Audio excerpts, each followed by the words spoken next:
Hey everybody, it's the Board Game Blogger, here to review another game for you guys. Today, it's History of the World. Pretty well-known game, produced by Avalon Hill. It's out of print now, though the Ragnar brothers have produced a newer version called Brief History of the World. You know how anytime you're ever playing a board game and some non-gamer asks about it, the first question they ask is that like Risk? Well, finally, yes, this game, History of the World, is like Risk. But it's superior to it in a number of ways. There's still a lot of dice rolling, so if you're a Eurogamer and you don't like playing Ameritrash, then this game is not for you. But if you like to dice roll, you like sort of the Ameritrash feel, this is Risk, but maybe Risk on steroids. It's just a lot better, it's a lot cleaner, it's a lot more fun. One of the big problems with Risk is, it can just keep going on and on, to infinity, basically. It could go on 8 hours and, just the way the dice rolls or whatnot. This game it's got preset limits. There's 7 epochs. Each epoch you play a different civilization. So in Epoch 1, someone might be Sumeria, somebody else might be the Minoans. And then on Epoch 5, somebody's the Franks and somebody might be the Mongols. And so it progresses through time, but there's just 7 epochs. So that's a big improvement on Risk in that there's this predefined set time. Additionally, one of the big problems with Risk is if you're knocked out right away. If you've been playing for 2 hours, you get knocked out, and the Risk game goes on for another 2. I mean, that's no fun. You're just going to stay at somebody's house doing nothing while they're still playing the game. This game, each epoch, someone is a new civilization. So any player is playing through all 7 epochs, which that's nice. It keeps everybody involved.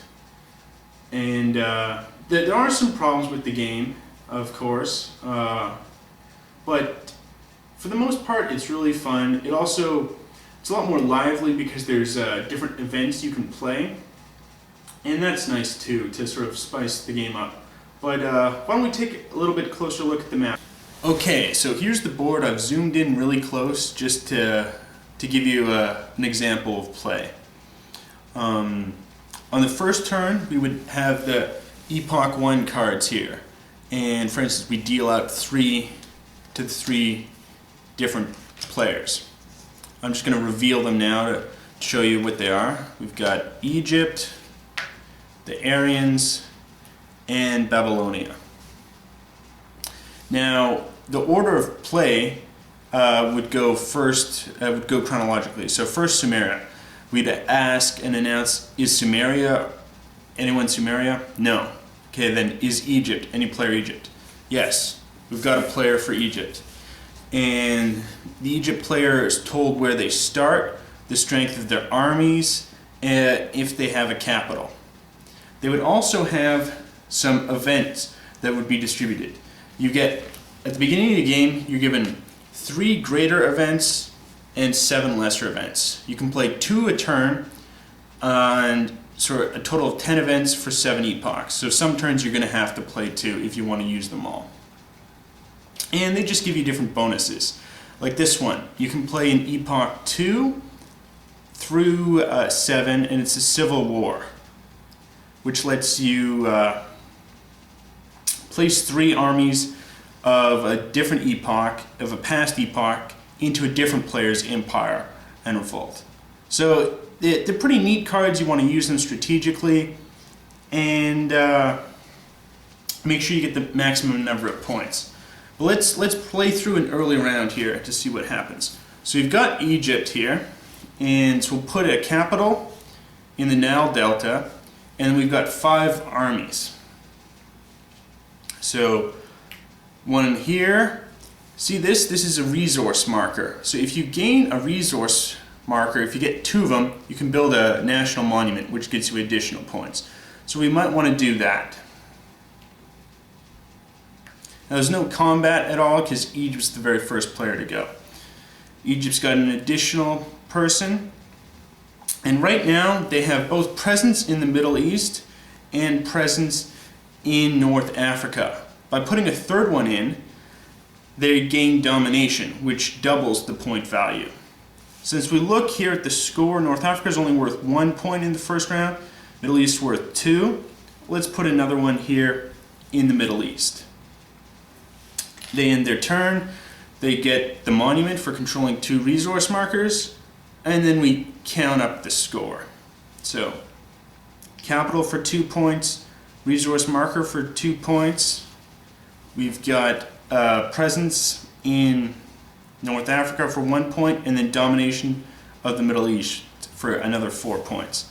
So that moves them up to 9th spot. And now we continue. We still have the Aryans and Babylonia to go. We check the order. It's Babylonia goes first.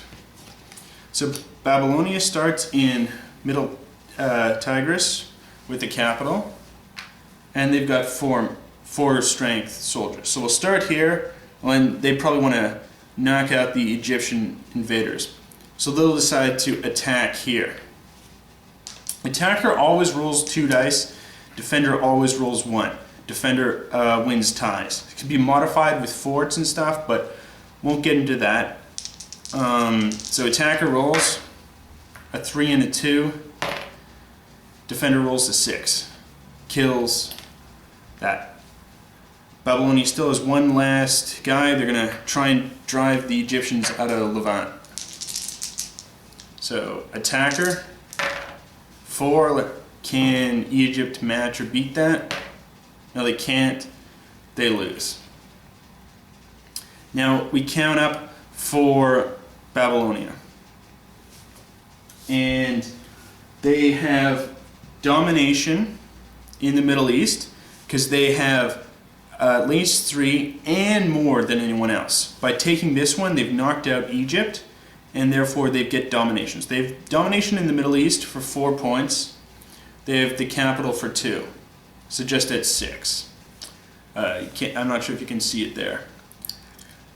And so let's say that ends. Let's say the Aryans go, but I'm not going to show it. Now when we move on to Epoch 2, the way it works is because the Babylonian player had the lower score total, they're given the top card, and they get to look at it and decide if they want to keep it or not.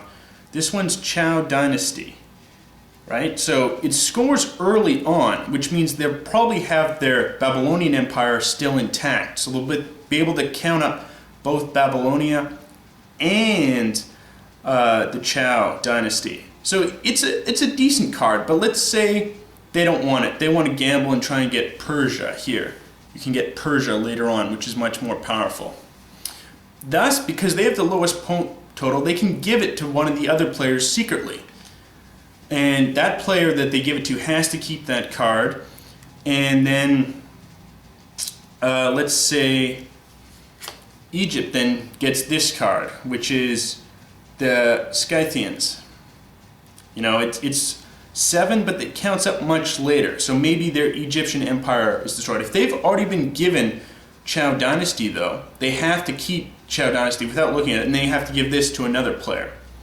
So with that system, it's a good system to prevent a runaway leader, because the people with the lowest score value are going to get the cards first, and if they get a really bad card, they can always give it to the runaway leader.